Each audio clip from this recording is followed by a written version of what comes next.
തമിഴ്നാടിന്റെ മുഖ്യമന്ത്രിയായി സത്യപ്രതിജ്ഞ ചെയ്ത സി ജോസഫ് വിജയ് തൊട്ട് അടുത്ത ദിവസം തന്നെ തമിഴ്നാടിന്റെ നിയമസഭാ അംഗമായും സത്യപ്രതിജ്ഞ ചെയ്തിരിക്കുന്നു.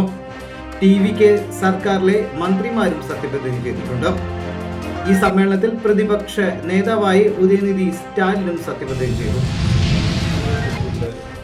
இந்திய அரசமைப்பு சட்டத்தில் உண்மையான நம்பிக்கையும் பற்றுறுதியும் கொண்டிருப்பேன் என்றும் இந்திய நாட்டின் இறையாண்மையையும் ஒருமைப்பாட்டையும் நிலைநிறுத்துவேன் என்றும் நான் மேற்கொள்ள இருக்கும் கடமையை நேர்மையுடன் நிறைவேற்றுவேன் என்றும் உளமாற உறுதி கூறுகிறேன்.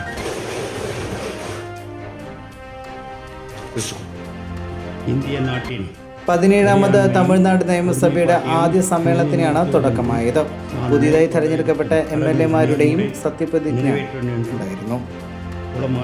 ആദ്യം മുഖ്യമന്ത്രി വിജയ് அரசமைப்பு சட்டத்தின் உண்மையான நம்பிக்கையும் பற்றுறுதியும் கொண்டிருப்பேன் என்றும் இந்திய நாட்டின் இறையாண்மையையும் ஒருமைப்பாட்டையும் நிலைநிறுத்துவேன் என்றும் நான் மேற்கொள்ள இருக்கும் கடமையை நேர்மையுடன் நிறைவேற்றுவேன் என்றும் உளமாற உறுதி கூறுகிறேன்.